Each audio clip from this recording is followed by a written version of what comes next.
Hello, my friends. How are you? This is Deepak. I'm continuing to answer your questions, mostly from readers of You Are the Universe, Discovering Your Cosmic Self and Why It Matters. You can send your questions to info@jayo.com. Once again, you can send your questions to info@jayo.com. info@jayo.com. Your questions are placed in a queue and I get to them when I get to them, but I try and answer one question every day. Tanya Johnson, Salem, Virginia, hi. Thank you all for sending me your love and sharing this video with others. Do share this video with others and do press the like button if you like what you're hearing. Okay, once again, I'm answering your questions, mostly from this book, You Are the Universe, Discovering Your Cosmic Self and Why It Matters. But I'm happy to answer any question you have, and you can send your questions. Hi, Nazima Patel. You can send your questions to info@jayo.com. So today's question is from Susan Keeler. She says, I have some questions for you. You spoke about doubting Thomas and how his dreams came true. Well, my dreams come true as well, but there is more. I began practicing meditation when I was 15. Now it's 40 years later. Wow, wonderful, congratulations. For the past 20 years, I see colors around people in different parts of their bodies. It happens randomly. I don't turn it on and I can't turn it off. What does this mean? Why does it happen randomly? I don't know how to control this or make it happen. Why are the colors in different parts of the body and what do the colors mean? I often see sparkles around people as well. What are these? I'm sorry for so many questions. I pray you will have time to answer me. I bless you from the depth of my soul. Thank you, Susan. And I'm filled with gratitude for taking your Synchro Destiny course. Love, love, love, Susan Keeler. First of all, thank you, Susan, for your warm greetings and for your beautiful message and your questions. Now, Nitin Kumar Upadhyay, who's watching this, he says, retinal issues, question mark, spoken like a true physicalist. So, yes, first of all, if it's been going on for almost 20 years, I don't think there's anything to be concerned about, but not a bad idea to get an ophthalmology exam. But let me tell you from a spiritual perspective what I think might be happening. As you know, in the traditions of Vedanta, Ayurveda, etc., we have several bodies.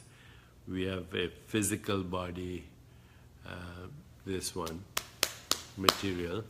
We have an energetic body. We have a subtle body, which is mind, intellect, and ego. And then we have a causal body, which is core being, soul, and beyond that collective consciousness, and beyond that universal consciousness.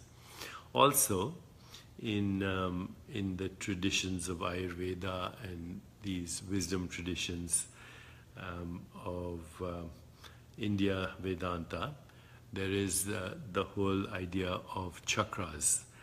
And chakras are junction points between consciousness and biology.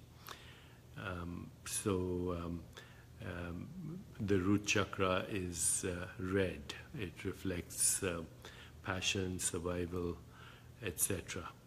And the chakra right above that, below the navel, is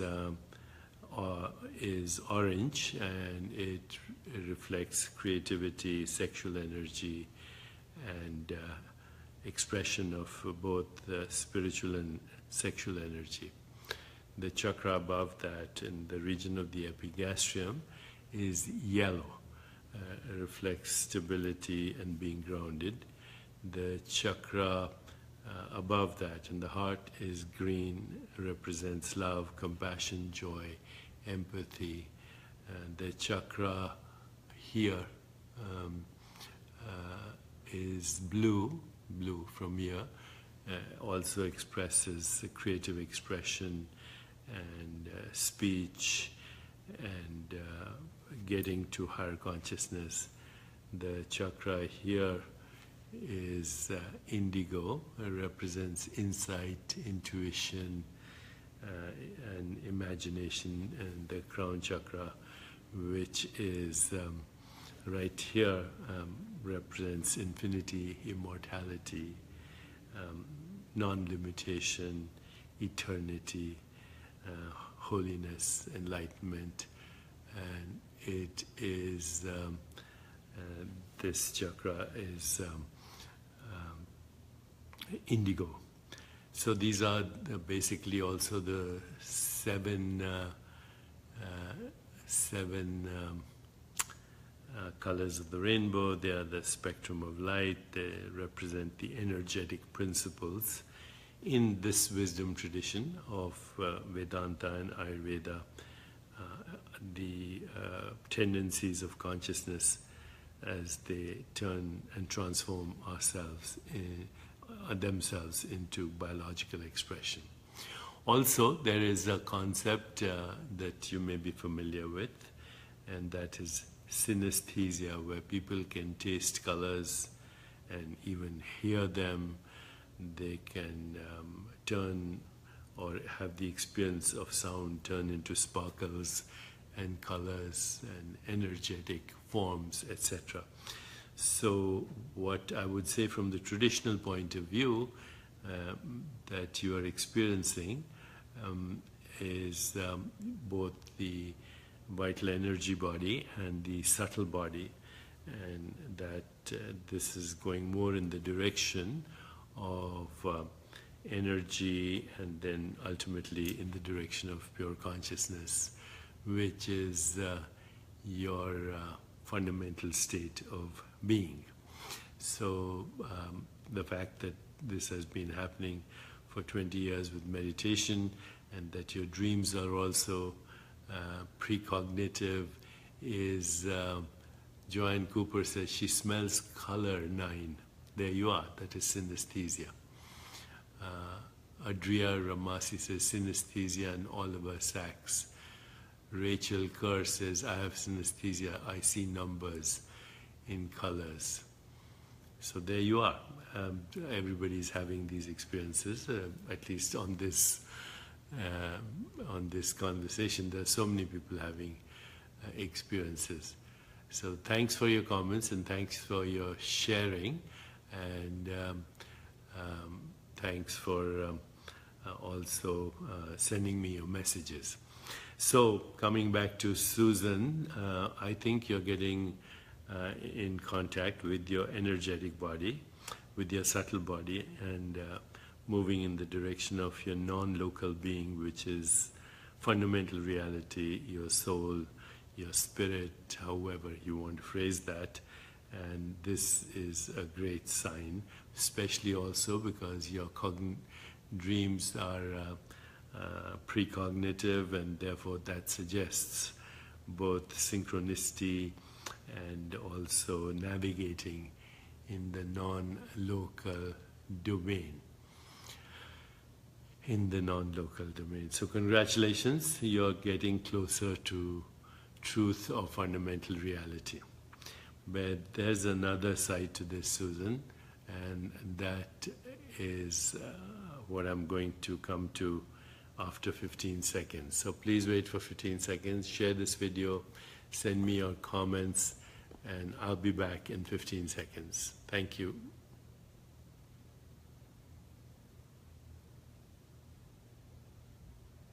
So I'm back, and thank you for your patience.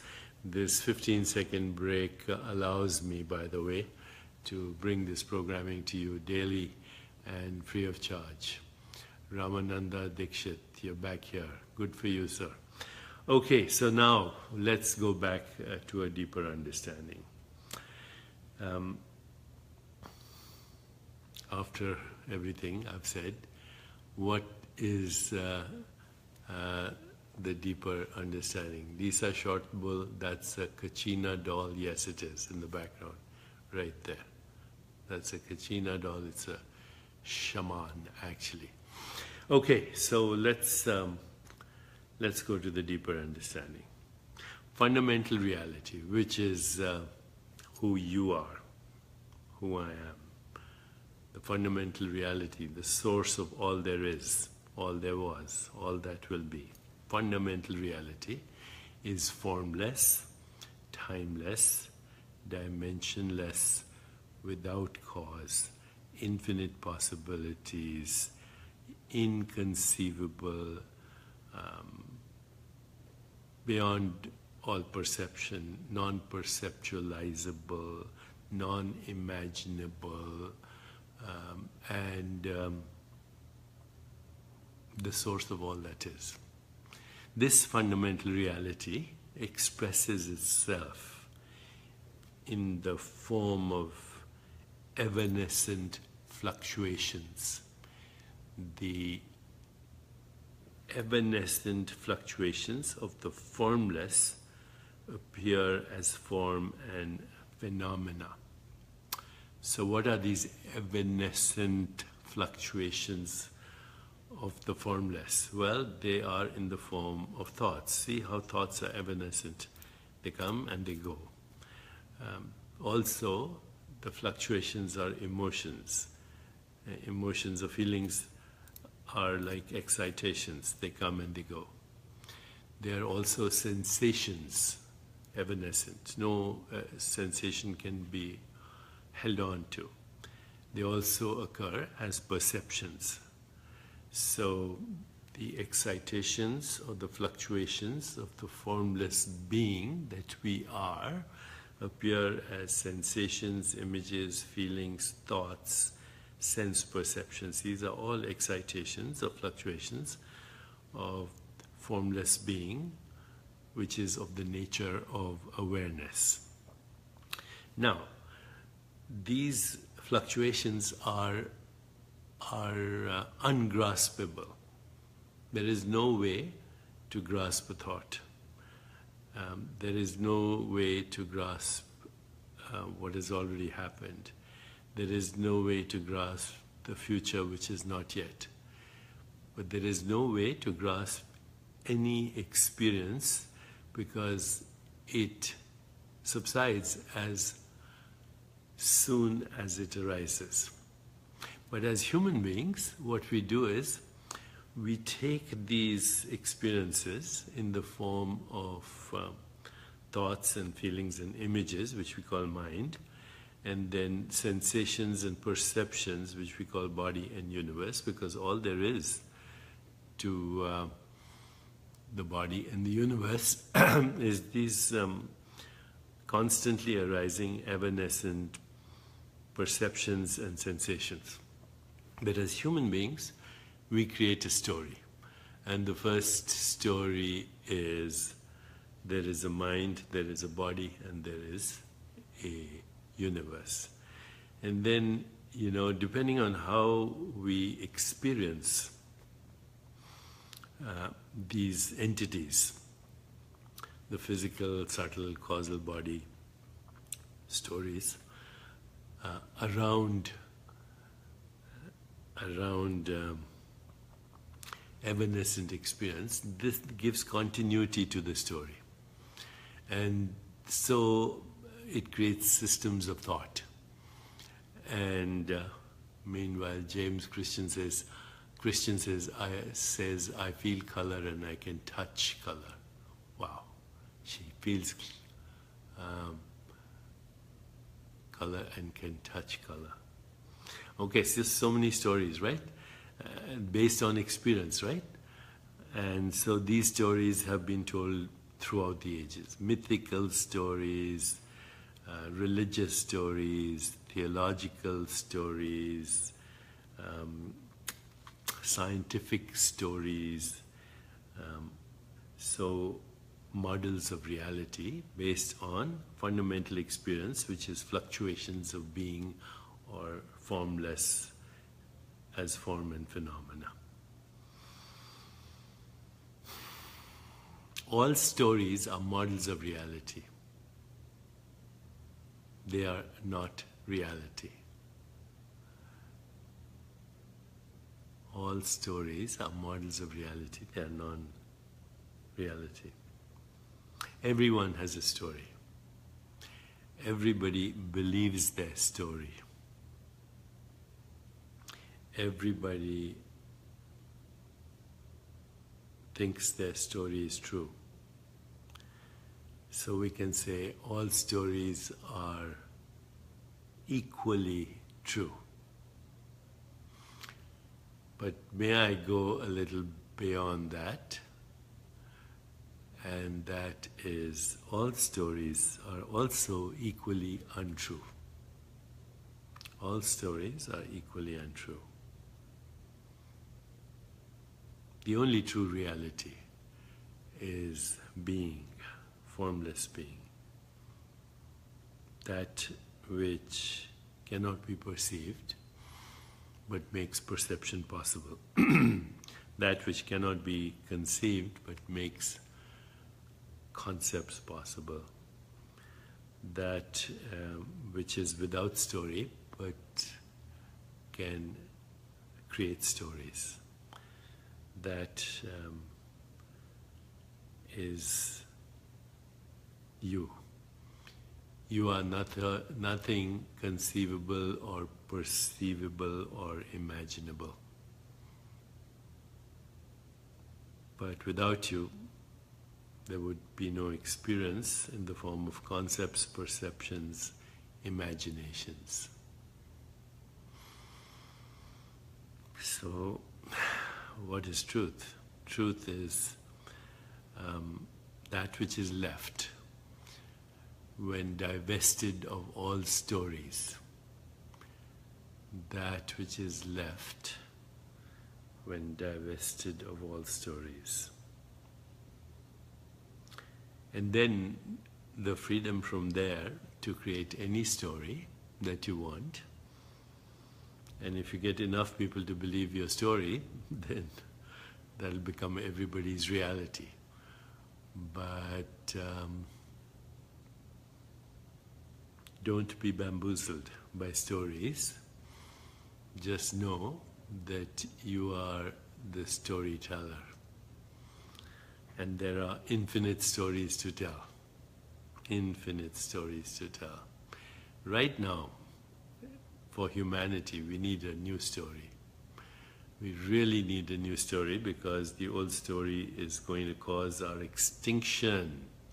The old story, which is based on fear and constricted awareness and hostility and anger and inflammation and grievances and resentments and shame and depression and guilt, all those stories could actually cause the next mass extinction.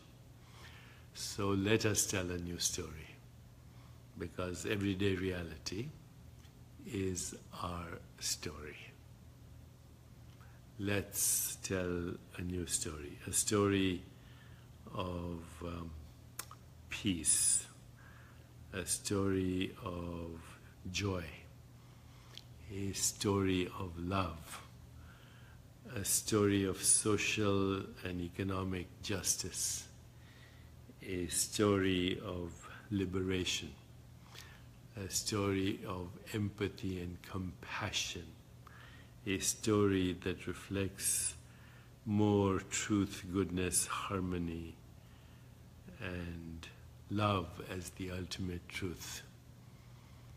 If enough of us tell this story and share this story, then we will have created a new experience of the universe. That's why I say you are the universe, and you must discover your cosmic self And when you do, then you can materialize any story because you're the ground of all existence. You're the awareness in which existence is eternally born. But you are beyond birth and death. Tattvamasi, aham brahmasmi. So I hope I've answered your question. Dearest Susan Keeler, I will email you the link as well. Take care and see you tomorrow.